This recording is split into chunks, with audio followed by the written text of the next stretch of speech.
Kama sikiza tune kwenye simu yako, bonyeza *811 759 hash. Ukiwa mtu wa heshima, utaheshimiwa.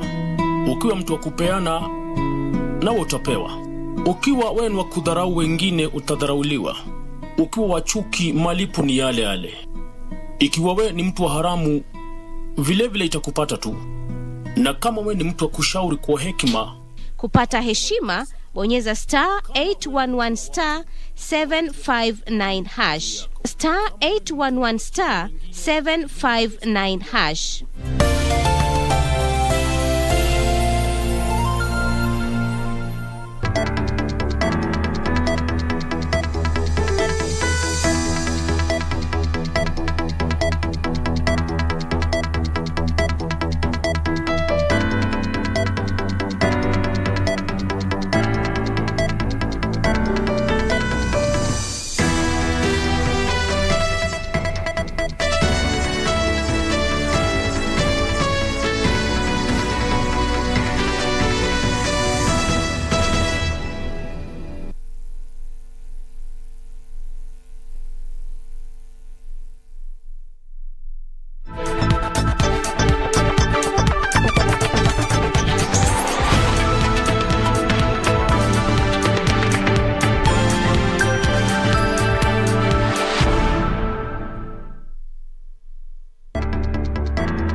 Well, good evening. Thank you for creating time for us on this 19th day of June, the year 2022, a day that was set aside to celebrate fathers across the globe. And let me begin this bulletin by wishing all the fathers and father figures a happy Father's Day. We got a comprehensive news bulletin lined up for you that comes just 4 days after we marked the World Elder Abuse Awareness Day. And we'll be talking about that tonight as we demystify what elder abuse is and also looking at what we have done as a country to combat this form of violence in our society. I'll be engaging Jude Otogo, the country coordinator for Helpage International. He'll be joining me later on to discuss more about the welfare of senior citizens in our country. But first, let's get the top stories.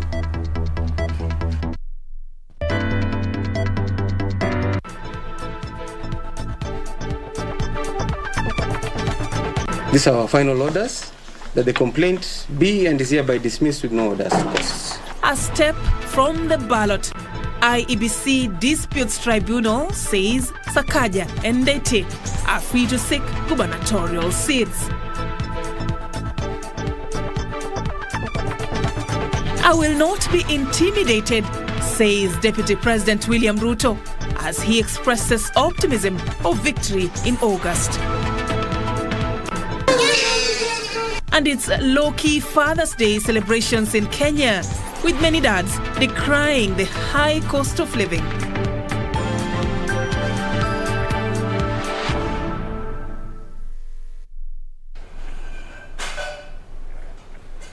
All right, once again, welcome to the broadcast. Of course, we have a very special report as well about how fathers celebrated Father's Day in the country that will be coming also in the course of this particular broadcast. My name is Serfine Achieng and our sign language interpreter tonight is Byron Abuli. But on to other stories. The Independent Electoral and Boundaries Commission Disputes Tribunal has dismissed a petition seeking to bar Senator Johnson Sakaja from vying in the Nairobi gubernatorial race. Now, according to IEBC, also in a ruling that the tribunal gave today, it said that it is not within its jurisdiction to determine the validity of Sakaja's degree or authenticate his academic papers. The tribunal has also cleared Wavinya Ndeti to vie for the Machakos gubernatorial seat. That story begins our bulletin tonight. Senator Johnson Sakaja is tonight a step closer to the ballot after the Independent Electoral and Boundaries Commission said it would allow him to seek the Nairobi gubernatorial seat. I am a law-abiding citizen. I'm a public servant as a current senator of Nairobi, and we shall abide by all the provisions of the law. I am glad that we've been vindicated. We stand qualified. We have the requisite qualifications to run for the office of Governor of Nairobi. It has been a week of back and forth for Sakaja as he fights against what he believes are stumbling blocks stacked on his path to City Hall. Our faith remains unshakable, our march is unstoppable, and our victory will be inevitable. The Commission for University Education directed the senator to appear before it next Monday armed with a list of 14 requirements to back his Bachelor of Science in Management degree acquired from Team University in Uganda. On Sunday, the IEBC Dispute Tribunal also handed a reprieve to Ovinya Ndeti, whose candidature for the Machakos gubernatorial seat had been challenged over the authenticity of her academic documents. Sasa nawaambia leteni ingine tumalizane na nyinyi. Na mimi siwaogopi, na tarehe 9 mwezi wa 8 nitawaangusha chini pajichore kamtu. Meanwhile, the tribunal has thrown out an appeal by Kiambu senatorial aspirant Karungo Dhangwa. Karungo was denied clearance by IEBC to vie for the position because he was impeached by the Kiambu County Assembly. The returning officer discharged his mandate in accordance with the law. The instant complaint lacks merit. These are our final orders, that the complaint be and is hereby dismissed with no orders to persist. We are dissatisfied with that decision, and we shall be moving to the High Court tomorrow for review of that decision, because Mr. Karungo believes that the Commission cannot be a judge in its own cause. But even as Ndeti and Sakaja celebrate Sunday's triumph, investigations are underway to determine whether any crime was committed in the awarding of clearance certificate by IEBC and other state agencies. Elvis Otieno, Sunday Express.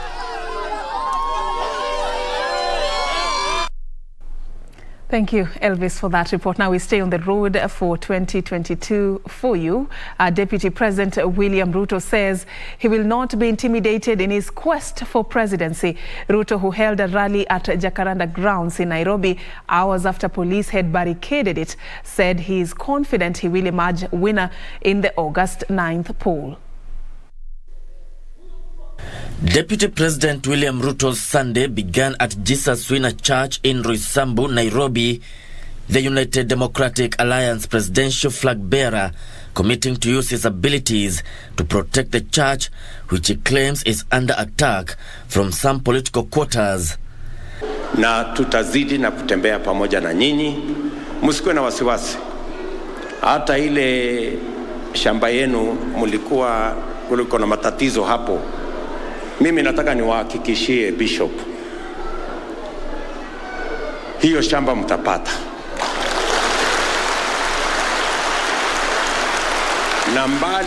Na mbali na hiyo ni kidogo.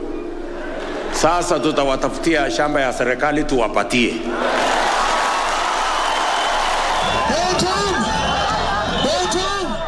Later, Ruto led the Kenya Kwanza Brigade to Embakasi for a scheduled rally at Jacaranda grounds.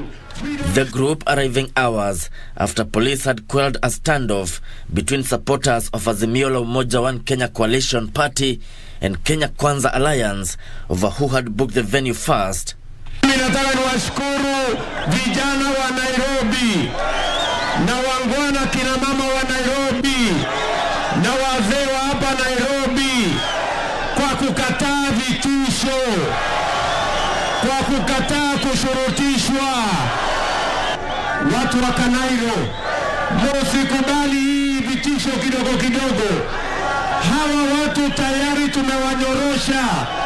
Wanajua ya kwamba tarehe 9 mwezi wa 8 tutawaweka kwa wheelbarrow na tutawapeleka nyumbani. Ruto called on the youth not to be used by politicians to cause violence. Yesho Kiwashira, Sunday Express. And Wiper Party leader Kalonzo Musyoka has continued his consolidation of the Lower Eastern vote bloc for Azimio la Umoja One Kenya Alliance by campaigning in Kadhonzweni in Makueni constituency, Kitaingo in Kilome and Mlolongo in Machakos County. The Wiper Party leader assured his base that his decision to drop out of the presidential race was strategically meant to keep the country together. He further assured that his 24-hour economy economy plan will be implemented by the Azimio la Umoja One Kenya Alliance government, because he will be the chief minister in charge of coordination of all the government ministries. Basi ngoja nirudi niseme mara ya tatu, ninamuunga Raila Amolo Odinga mkono.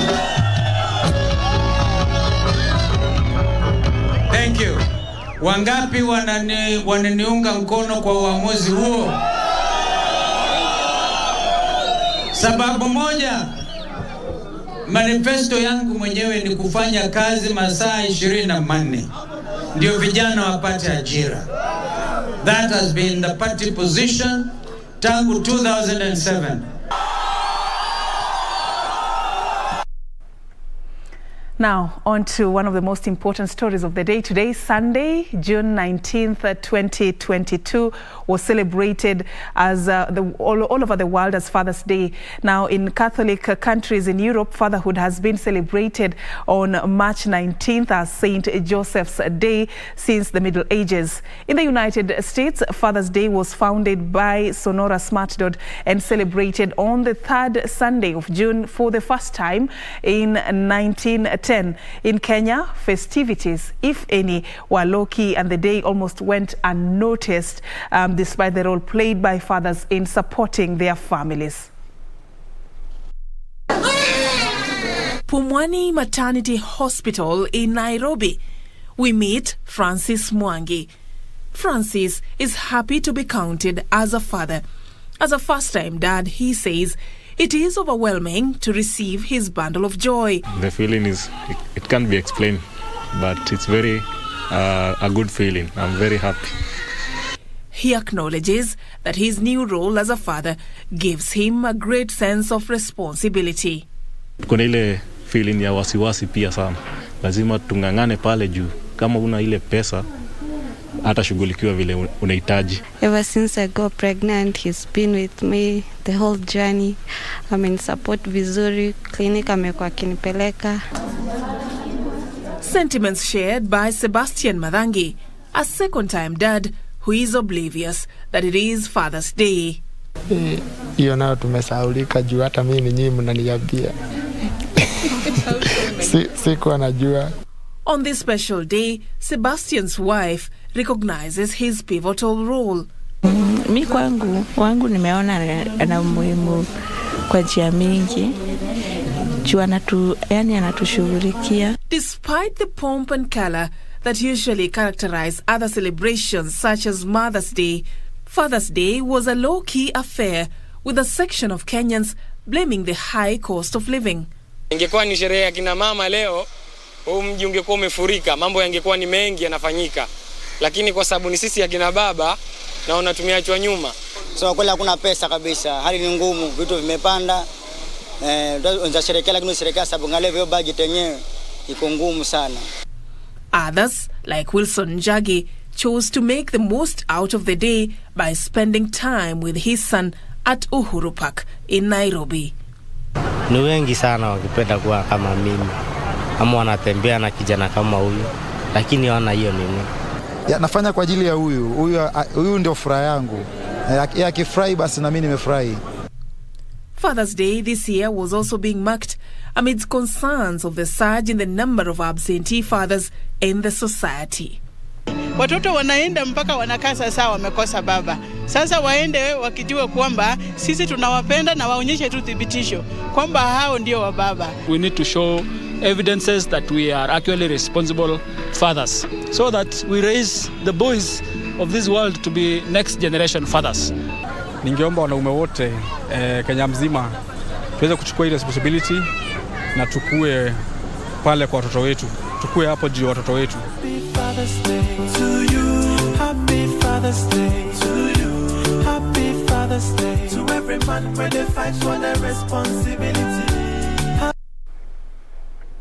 All right, indeed, happy Father's Day to all the fathers and father figures across across the entire globe and those who are watching us in Kenya and beyond. Of course, that story was prepared in close collaboration with Samuel Kariuki, who is also wishing all the father figures in his life happy Father's Day. And of course, also we have one message here for a great father being celebrated by his children, Fred, Beryl, Faith, Mzee, and Wendy. You wish your father, Mzee William Mira from Homa Bay County, a happy Father's Day.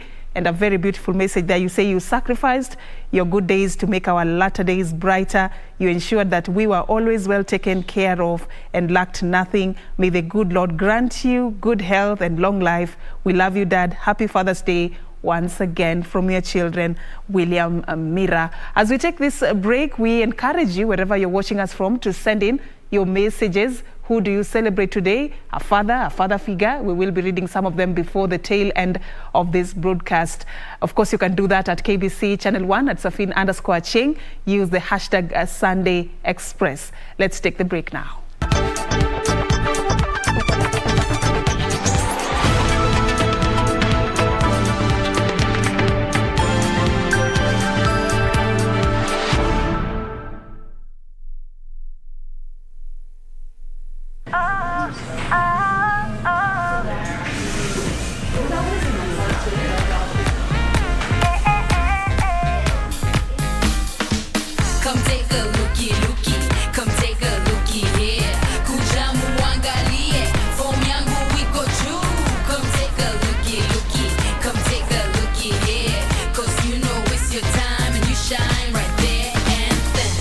TCB Naturals, hair that lets you shine.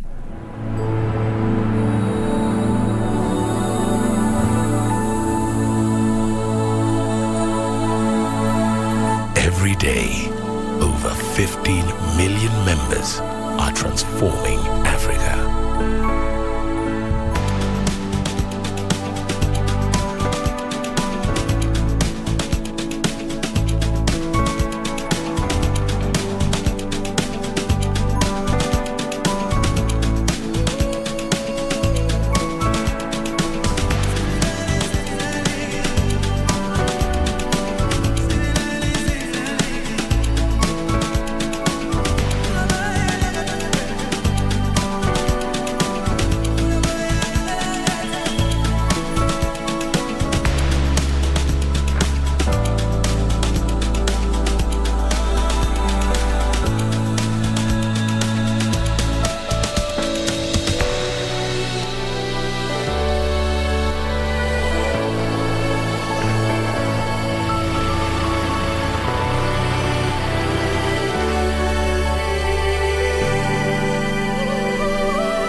Million members empowered to learn, to create,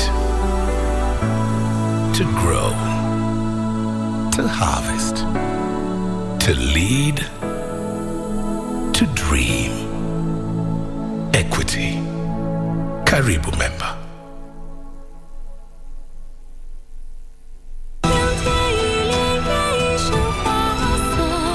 I arranged a great marriage for him, the kind other men dream of, and he wants to break it off. If this is what you insist on, all I could do is take my own life.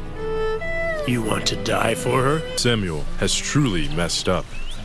It won't be long till the whole world knows he wants to break off the engagement. I couldn't care less if he breaks it off.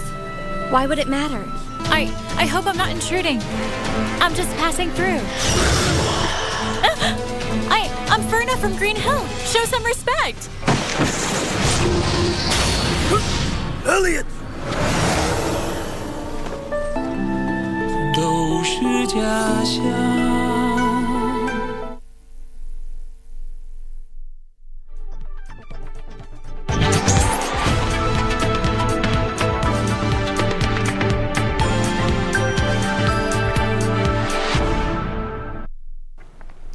Welcome back, and thank you for staying with us, and continue sharing with me your messages tonight as you celebrate anyone you see as a father figure or your father in your life. We'll be sampling some of them as we continue at KBC Channel 1 at Serfine_Achieng. The hashtag is Sunday Express.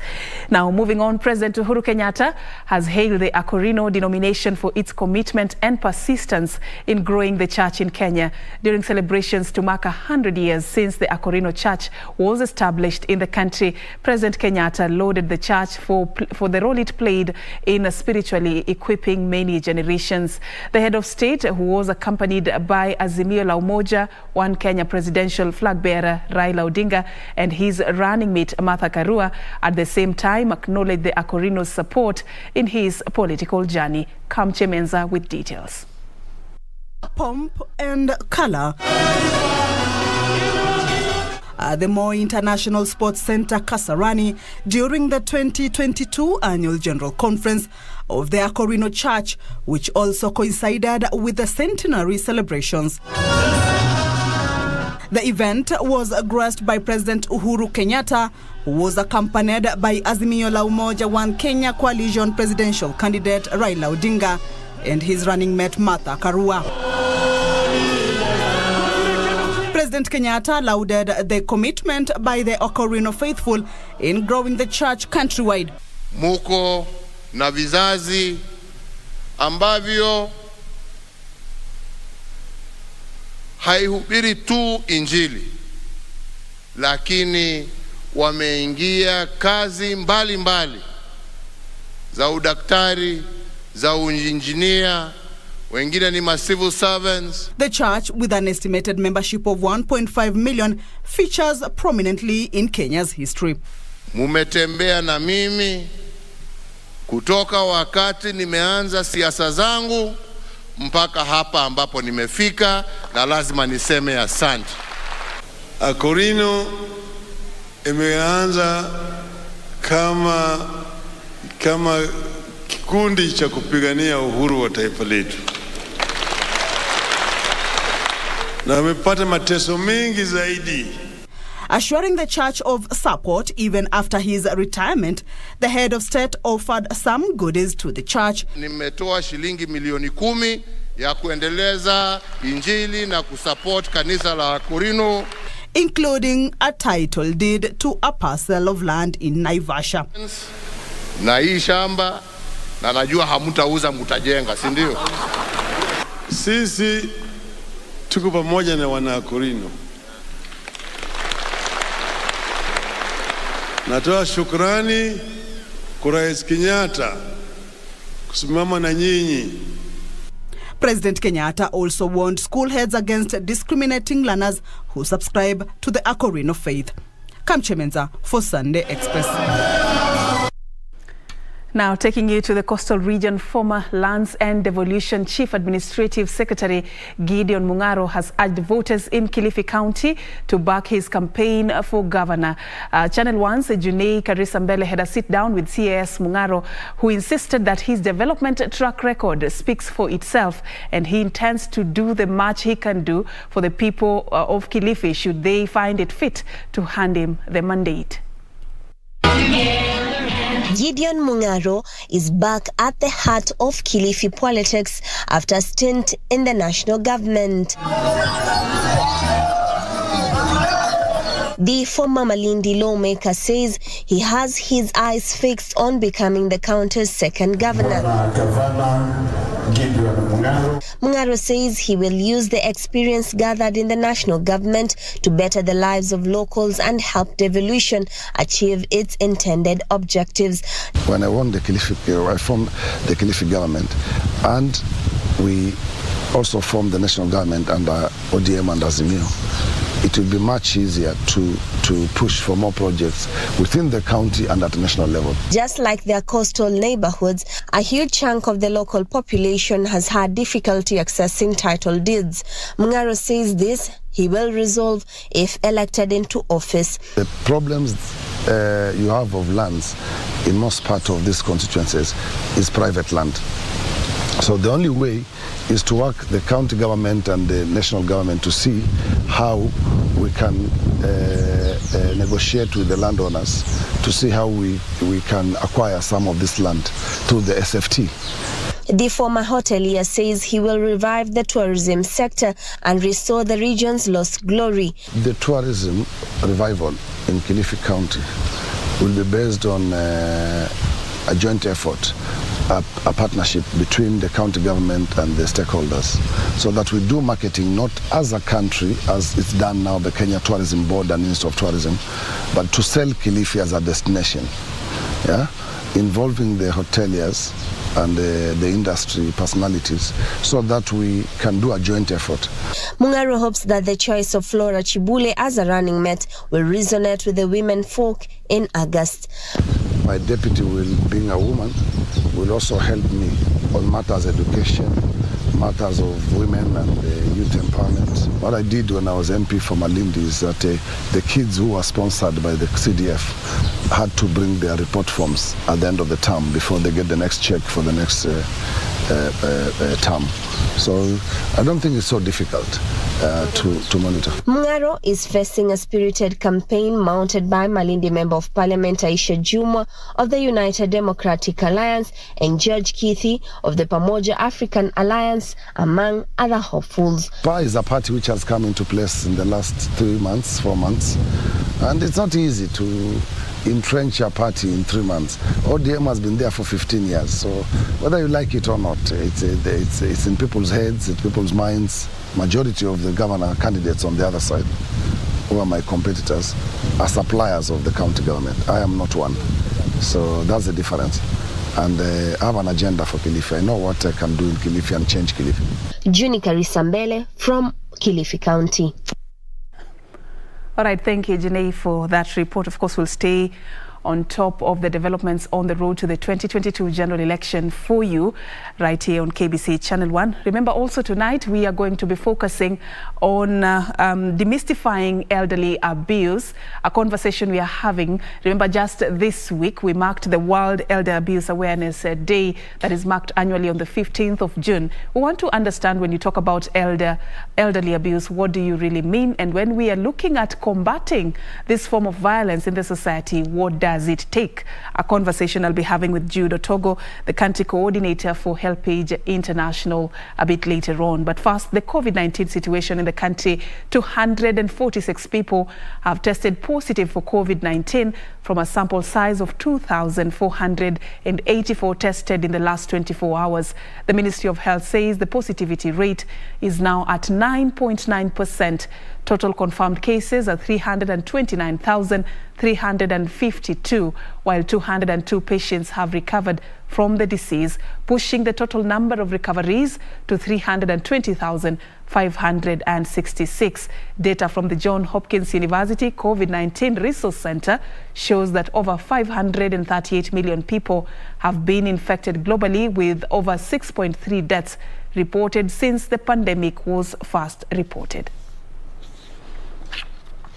Now, across the counties, Machakos, Makueni, Siaya, Kitui and Kisumu have been ranked as the 5 top counties with the highest cases of rabies. This is according to the research done by the National Strategy for Rabies Elimination. Consequently, Machakos County government has begun a 4-day exercise to vaccinate, spray and sterilize over 1,000 dogs and cats. Dr. Lisa McCarthy from Colorado, America, who led a team of veterinary doctors on fact-finding mission in Machakos County, said that spaying and sterilizations are one of the ways of containing the spread of rabies. Dr. McCarthy is working with Machakos County government and other partners to make the exercise a success, and we're targeting over 1,000 cats and dogs. And we're told that about 2,000 people a year in Kenya die from rabies. Sadly, it's probably more than that are not fully reported. So part of the answer to eliminating rabies from Kenya is to vaccinate as many animals as possible. And a secondary part of that answer is to decrease the population so that we have fewer animals on the street, fewer bites will happen. And Osen Girls High School in Baringo County is celebrating its elevated status to a national institution. During a Thanksgiving ceremony at the school, the Director General of Secondary Education in the Ministry of Education, Paul Kibet, said the government upgraded the school after it progressively performed well, scoring a mean of 7.6 from 5.6 in 2020. National school is a gift to be embraced. There are some places that took long to accept.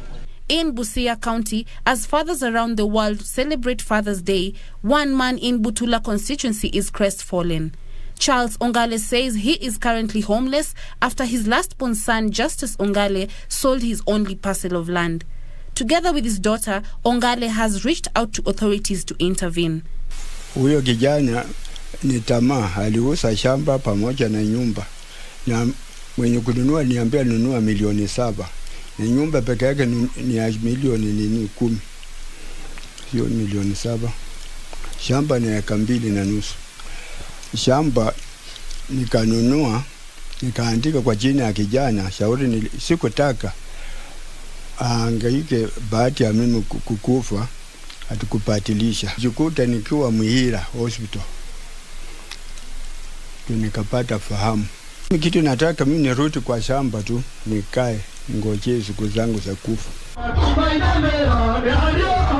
Meanwhile, over 500 senior citizens from Kiamba constituency in Kiambu County have been enrolled to the National Hospital Insurance Fund, courtesy of a well-wisher Damaris Waiganjo, who also started a revolving welfare kitty for them. As an elderly, you should be able to access any hospital for free as long as your ID says you're above a certain age. So this is a bill that I will come up with that will give the privilege to our elderly to be able to access services regardless of departments, be it health, be whichever department within the government. Finally, members of the Yaya Mwema Association held peaceful demonstrations in Nairobi, demanding, among other things, better working conditions and salary increment owing to the high cost of living. Sababu kuu ya mimi kusema mshahara ni kidogo, unaweza enda kwa nyumba umeambiwa unakuja kufanyia 6,000. Unapofika kwa ile nyumba unapata watoto ni 4, mama ako kwa ile nyumba, baba ako kwa ile nyumba, kulala ni saa 6 ya usiku, kuamka ni saa 10 ya usiku. Yaani haupati ile nafasi ambayo akili hati inaweza changamka ama akili hati inaweza kuwa ili ujaribu kufikiria jambo lingine ambalo litakusaidia maishani. The association, which advocates for the rights of house helps, was formed in 2021. For Sunday Express, Esther Bodo. All right, from the counties, I invited your messages of honoring somebody you see as a father figure in your life, and let me sample some of them. Valerie, Melanie, and Hezekiah. You wish your dad, Hezbon Okello from Umoja Inako, a happy Father's Day. You tell him you're the best thing that we could ever ask for, and may the good Lord always bless you. We love you, Dad. You are our hero. Happy Father's Day. And of course, just one more here from Joe Hakonga Jr. You say, my dad, the great Mzee Peter James Wood Alego, happy Father's Day. Thank you, Joe Hakonga Jr. for that message. And we have here Justus also wishing his father a happy Father's Day. You say, I want to say a big thank you to my 2 uncles, Joshua Ayeko and Chrysanthus Okuto, who have relentlessly played a father figure role in my life. God bless them, and happy Father's Day to them and all the fathers across the world. Thank you so much for that. And you can keep them coming. We'll be sampling more as we continue with this particular bulletin. But for now, let's take a very short break. We are coming back. Remember our interview as we demystify elderly abuse tonight on Sunday Express. Do stay with us.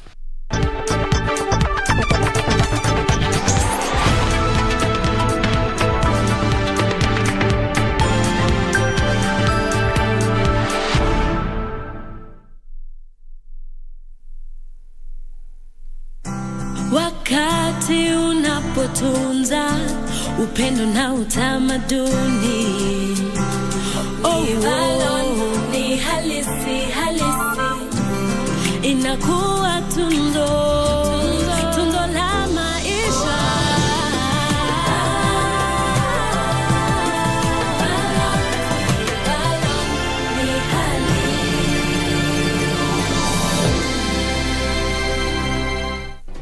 Do you have a news story to share with KBC? Get in touch swiftly on email news@kbc.co.ke or call 0723-892-654 or 0734-780-124. Our arts and entertainment industry has evolved over the years.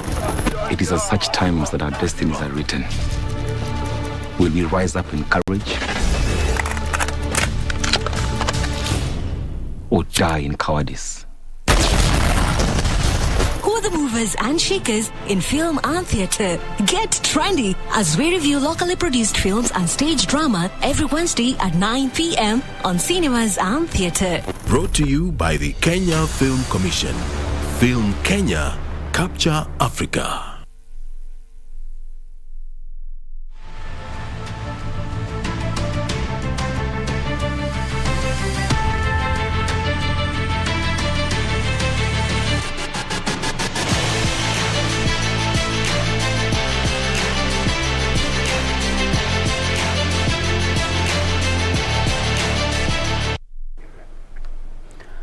All right, time for us now to focus on the latest from the world of sports. And the 2022 WRC Safari Rally Kenya gets underway on the 23rd of this month in Naivasha. An all-women crew of Lisa Christopherson and KBC journalist Pauline Shegu will be among the 33 entrants who will take part in this year's edition. The duo has appealed for financial support from stakeholders and also the Ministry of Sports to enable them to participate effectively in this annual event. Speaking to KBC Sports here in Nairobi, Lioness Rally founder and driver Lisa Christopherson stated that they were ready to fly Kenya's flag high during the annual event if they get necessary financial support. We feel we're not getting the support that really should be given to us for our worthy cause. You know, we plant trees where we go. At Kasarani, we were given 1,000 trees by KFS. 500 were planted and another 500 will be planted. We did a complete pre and post cleanup at Kasarani. It was the cleanest ever. And that's what we want to do. So the only thing we leave behind is our tire tracks. She said that they were well prepared to showcase their prowess in the male-dominated sport. Her navigator KBC News anchor Pauline Shegu said they are ready to deliver their best during the event. Tungekuwa timu kama 4 ya wanawake, lakini sponsorship imekuwa shida sana kwetu. Ndio kwa hivyo tukaingia mimi na Lisa ili tuweze kuwakilisha wanawake. Mbali na changamoto ambazo tunapata, imekuwa vigumu kuleta wanawake wengi, hata mimi pia kushiriki kama dereva mwaka huu kwenye mbio za magari. Ndio kwa maana nikakuwa navigator wa Lisa. Ni kwa sababu ya changamoto ya sponsorship. The two Lioness Rally drivers will be the only all-women crew in the event. Wajua tena waambiwa ile ya mwisho ndio wanzuri, na chakula kinachopikwa kwa muda mrefu ndio kinaiva kinakuwa kitamu zaidi. Kwa hivyo najua chakula chetu bado kinatokota kwenye mtungi, kitakapokuwa kimeiva najua kitakuwa kitamu. FIA World Rally Championship leader Kelly Rovenpera from Finland, Neval Thierry from Belgium, and Estonian rally driver Tanak Out will be among the WRC drivers who will take part in the event. The WRC Safari Rally Kenya will be held between 23rd and 26th of this month and will cover a total distance of 1,223.77 kilometers, including road sections. For Sunday Express, I'm Daniel Mwendwa. Congratulations and all the best, Pauline and Lisa. We hope that more will be done to encourage more women to participate in motor sports. Now, on to another type of sports. The national cricket team will play Jersey tomorrow in the ICC Men's CWC Challenge League B at the Lugogo Stadium in Kampala, Uganda. Kenya are placed 4th in the League B points table with 2 wins and 3 losses. The team has 5 points. Aren Patel is the top run scorer for Kenya with the 227 runs. Collins Omondi Obuya has been the best bowler for Kenya and has picked up 7 wickets. Jersey are placed at the 3rd spot in the group with 3 wins and 3 losses from their 6 matches of the league. The team has 6 points. Host Uganda will play Hong Kong in the 2nd match of Group B tomorrow.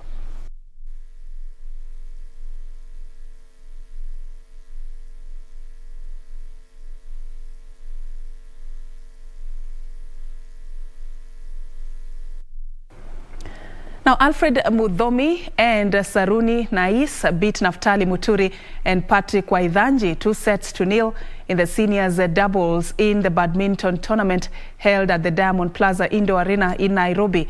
Mudhomi and Saruni won back-to-back scores of 21-18 and 26-24. In the semi-finals, Mudhomi and Saruni beat Mushiri Peter and John Buru 21-15, 12-21 and 21-9, while Naftali Muturi and Patrick Waithanji beat Patrick Kinywa and Sami Ngahu 21-10 and 21-15. The tournament is also a curtain raiser for the Triangle Sports Badminton Challenge tournament slated for the 25th and 26th of this month. Badminton in Kenya is growing, okay? There is some raw talent and guys are playing good and the future looks bright. You know, see, tournament give us the scope, okay? And we all are learning, okay? You know, we are playing our best, we are playing with a seeded player. So it's a learning experience and I believe they need to organize more tournament. The match practice is important when you are playing match and definitely we are going to grow and learn lots. And it's again to Kenya.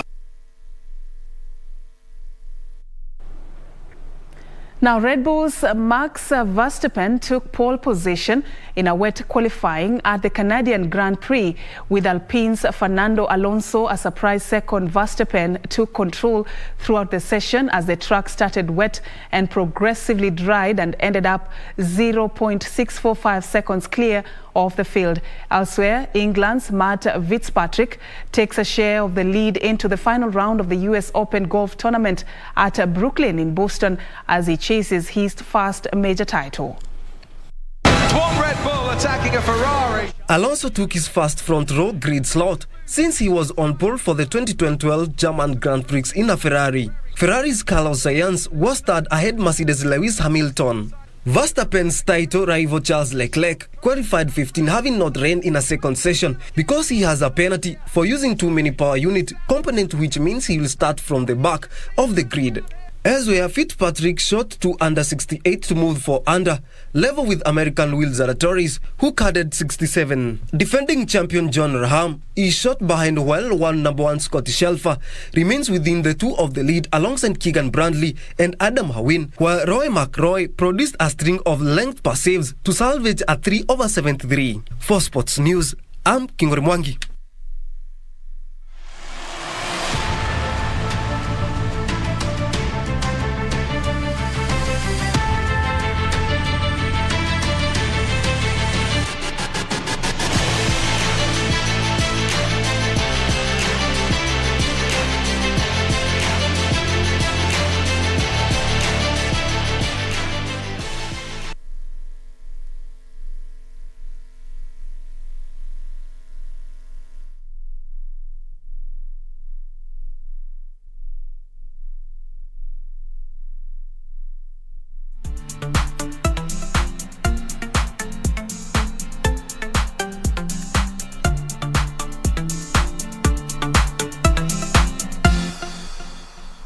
Top sports attractions on KBC Channel 1. In July, Kenya Morans face off against the DRC, Egypt and Senegal in the FIBA Basketball World Cup African qualifiers in Alexandria, Egypt from 1st to 3rd of July 2022. Also in July, Kenya plays South Africa in Rugby League test matches in Nairobi with a return fixture set for October. Still in July, watch the World Athletic Championships from 15th to 24th July live from Oregon, USA, as Kenyan athletes seek glory. Followed by the 22nd Commonwealth Games from 28th July to 8th August, live from Birmingham, England. In August, join our coverage of the World Athletics Under-20 Championships from the 1st to 6th of August 2022 from Cali, Colombia. Then, in November, catch the World Half Marathon Championships on 13th November from Yangzhou, China. Now that's what sets us apart as KBC Channel 1, your true sports partner.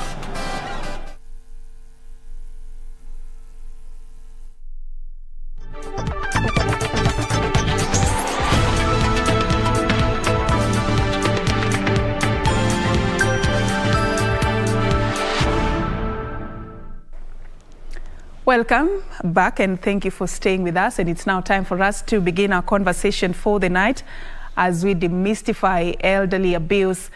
Just a few days after we observed the World Elder Abuse Awareness Day that is marked annually on the 15th of June, we want to understand, when we talk about elderly abuse, what is it that we mean? And the focus is on combating these forms of violence in the society. What does it take? What is your role? What is my role? What is the role of the government in ensuring that we observe and ensure that we stay, true to the welfare of the senior citizens in the society? Just a few projections from the World Health Organizations. We may be asking, this population, how many are they and what are we looking at when you're talking about elderly abuse? So projections from the World Health Organization show that the global population of people who are aged 60 years and older will double. In 2015, it was 900 million.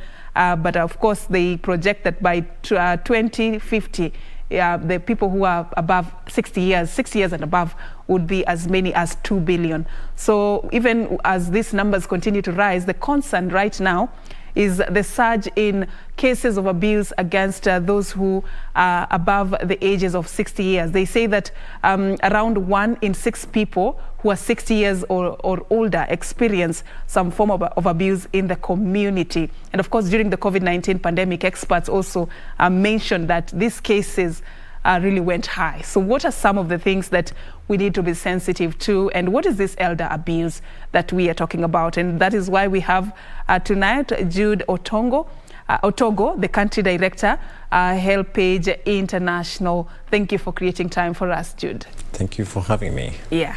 So it's just a few days from, the World Elder Abuse Awareness Day. And many would be, curious to know what is the significance of this particular day. Let's begin there. Thank you, Serfine. Probably before I even get there, let me join the rest of the world in wishing all fathers happy Father's Day. Yes. Biological fathers, but also father figures in this country and the world. And happy Father's Day to you as well. Thank you very much. As you rightly observed, we marked the World Elder Abuse Awareness Day on the 15th of June, and this time round, the national celebrations happened in Kilifi County at a place known as Mrima Wandege. But even before I get there, probably I should just say something about Helpage International. Helpage International is basically a secretariat to over 150 organizations that are working to advance the rights and well-being of older people globally. And our mission is to ensure that we have a world where every older person enjoys a dignified life, they lead healthy lives, they are safe and secure, and that they are able to enjoy the rights that are conferred upon them, not just globally, but also by our Constitution. And we cannot be talking about healthy lives, secure lives, dignity, when there is a lot of elder abuse happening around us.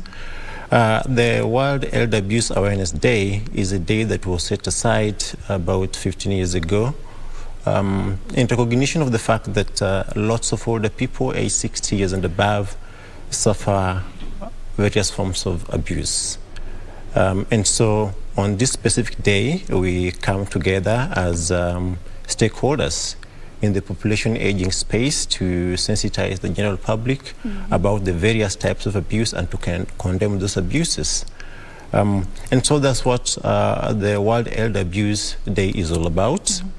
And when we talk about elder abuse, what are we talking about really? In society, we have various forms of relationships.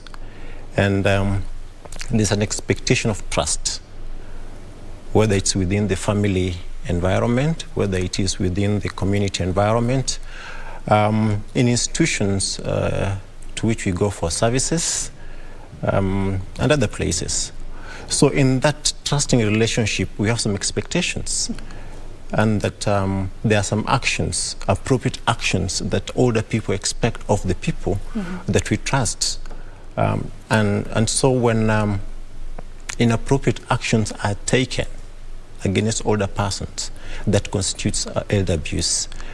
And when the appropriate actions are not taken again, that constitutes elder abuse. So it's both actions of omission and actions of commission. All right, so inappropriate action against them and omission of taking appropriate action, things that they deserve. Correct. I want you to be a bit practical, because these are things we could be doing without knowing, or even some would be doing it just deliberately, knowing what they're doing. When you're talking about, elder abuse, what are the examples? What are the forms or, things that you've observed that you'd cite as the types of elder abuse that are common in society, especially in Kenya? I know the commonest, or what most people see as elder abuse currently in this country, is the recent cases of lynching of older women in Kisii and in Kilifi on account of their age, really. But we know the underlying causes. And lynching is really an extreme form of elder abuse. However, there are other forms of elder abuse that are quite prevalent in our society. There are actually 5 forms of elder abuse. We have physical abuse, we have emotional abuse, we have financial abuse, we have sexual abuse. And for example, when we talk of physical abuse, this is includes things like beating an older person, hitting them, shoving them around, and that happens quite a bit in our society. Take, for example, we are queuing for a service, and ahead of me I have an older person, and I feel they are slow. What do? I push them on account of them being too slow, and that is really abuse. That's a mild form of abuse that nobody may consider an abuse, but it is an abuse. If an older person, for whatever reason, has probably skipped taking their medication, because it happens at that age that they also have dementia, they are bound to forget. We call them stubborn and hit them, purporting to discipline them to comply with their treatment regimen. Those are very simple but day-to-day forms of elder abuse that happen in our society, physical forms of abuse. Emotional abuse, we intimidate older persons, we insult them, we mount verbal insults and assaults against older persons. Those are very, very common. Call them names, taunt them as to why and they are not able to do some things. Those are forms of abuse. Financial abuse is also quite rampant. For example, we have the government program on cash transfers. An older person might want to send a younger person to go and cash for them cash. And so what happens? I take their identity card and probably the mobile phone to go and withdraw cash and keep some 200 shillings out of the 2,000 and say, this is payment for the work that I've done for you. That's financial abuse. But we also disinherit older persons of their property, misappropriate their resources. We also take away their property by force, residences, land and others. Those are all forms of financial abuse. Of course, sexual abuse is obvious and unfortunately is committed by mostly caregivers or even younger family members. and especially the victims are older women.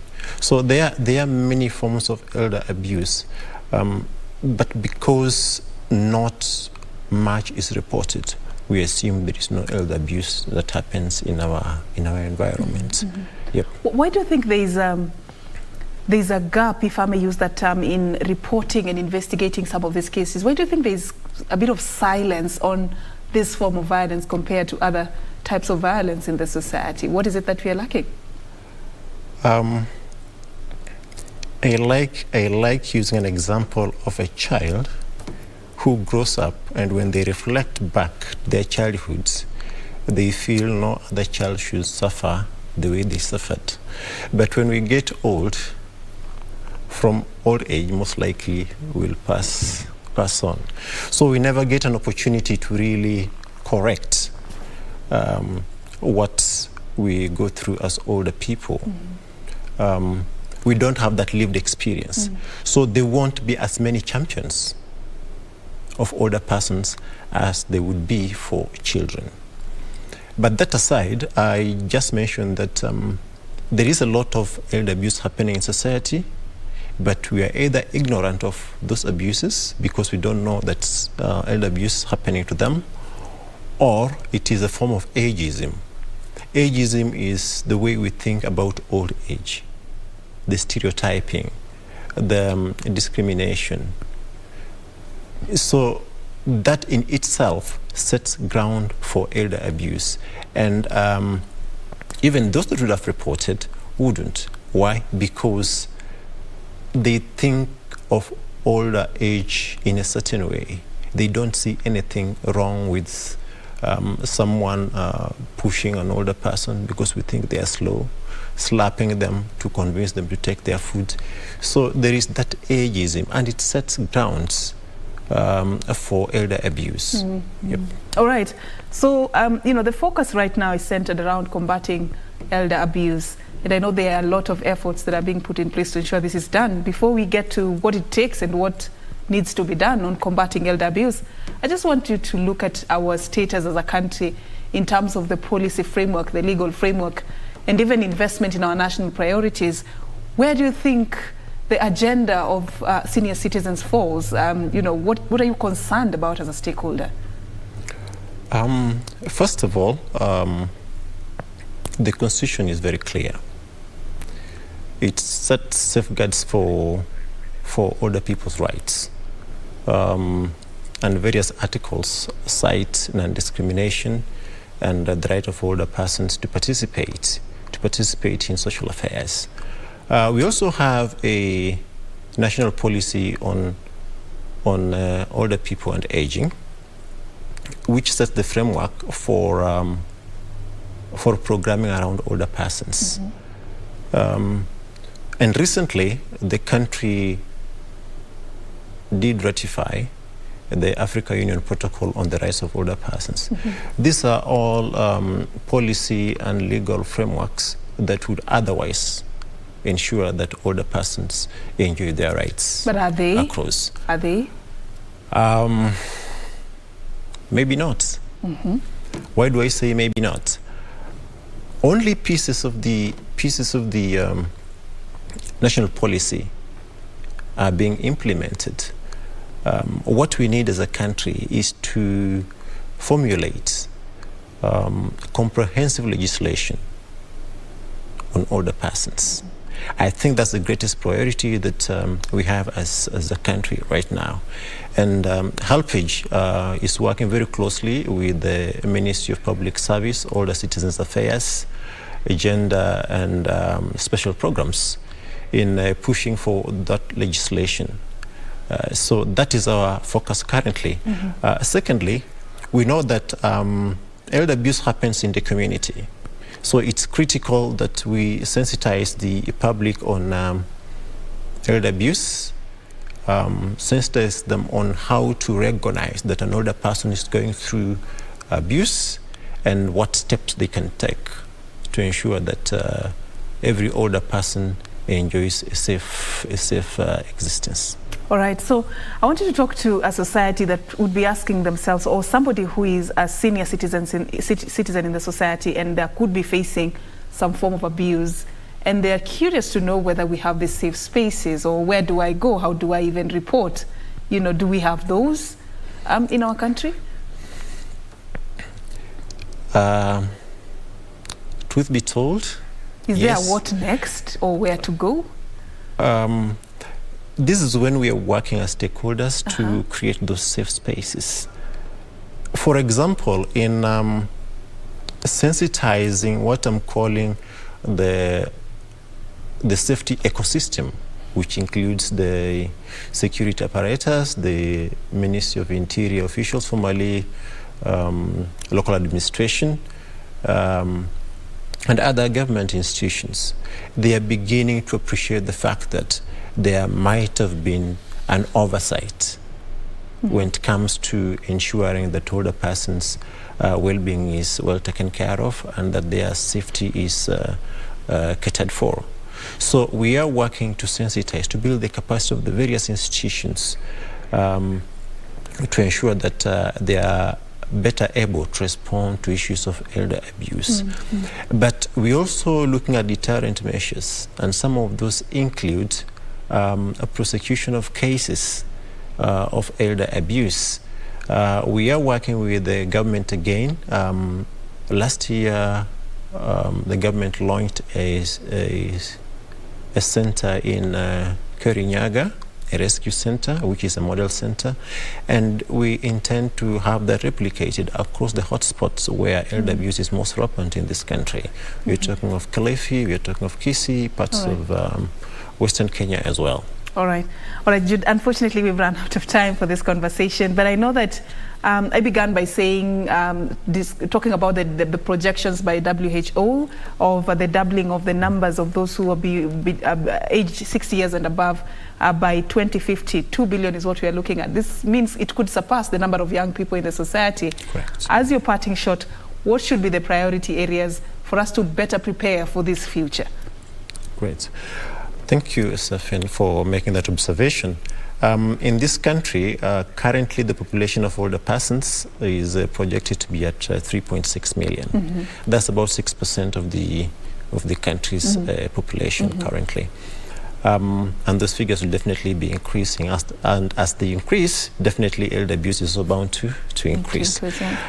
For me, I think there are 3 or 4 things that we need to do as a country. First of all is to put in place appropriate legislation on safeguarding the rights and well-being of older persons. Secondly, to ask the safety and security ecosystem to consider being more vigilant to cases of abuse. And thirdly, to let society know that elder abuse happens right under our watch, and some of the things that we consider normal that are being done to older persons or that are not being done for older persons are actually forms of elder abuse. All right. Thank you. Thank you so much for creating time for us. Regards from Louis Okodoi. He says hi, he was watching the program. Thank you so much once again, Jude Otogo, the country coordinator, HailPage International. Of course, it's a topic that we should be picking up in the near future as we discuss the welfare of the elderly in the society. Now you know what your role is and what the role of the government is in making sure that they have a safe space and they enjoy their latter days. Of course, that is how we wind it up right here on Sunday Express. Thank you so much for creating time for us tonight.